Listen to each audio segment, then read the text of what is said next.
বার্সেলোনায় ফিরেছেন মেসি, দেখা হবে কোন গালের সঙ্গেও।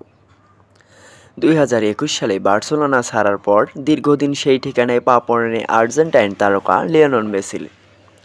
পিএসজির সঙ্গে চুক্তি শেষ হওয়ার পর কাতালান ক্লাবটিতে ফেরার কথা থাকলেও তেমনটা ঘটেনি। তবে এবার বিশেষ মুহূর্তে বার্সেলোনায় যাচ্ছেন মেসি, যেখানে তার দেখা হবে সাবেক সতীর্থ কোচ থেকে শুরু করে বিশ্বকাপে তিক্ত অভিজ্ঞতায় জড়ানো সাবেক নেদারল্যান্ডস কোচ লুই ভান গালের সঙ্গেও।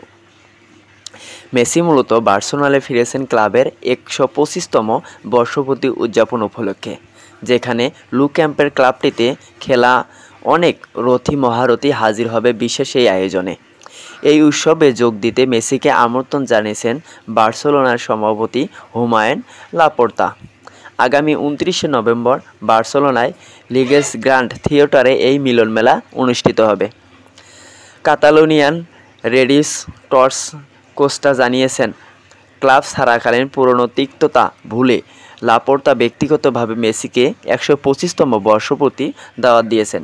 29শে নভেম্বর লিগেস থিয়েটারে বার্সেলোনার কিংবদন্তি জাভি হার্নান্দেজও উপস্থিত থাকবেন।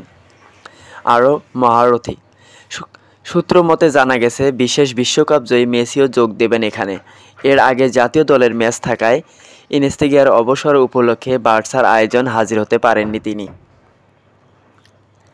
বিশেষ এই অনুষ্ঠানে কেবল আমন্ত্রণে নয়, 37 বছর বয়সী আর্জেন্টাইন তারকা সক্রিয় দায়িত্ব পালন করবেন এই আয়োজনে।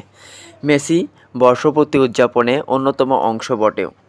বার্সেলোনার আয়োজনে আগে নিজেদের থিম সং প্রস্তুত করতে চায়, যার জন্য 3টি গান চূড়ান্ত তালিকায় রয়েছে। গানগুলো ইতিমধ্যে মেসিকে শোনানো হয়েছে। তেমনটি একটি ভিডিও নিজেদের সামাজিক মাধ্যমে দিয়েছেন বার্সাও। যদিও মেসি নিজের পছন্দে ভোট যেখানে দেননি, দর্শকদের ভোটে সেটি নির্বাচন করা হচ্ছে।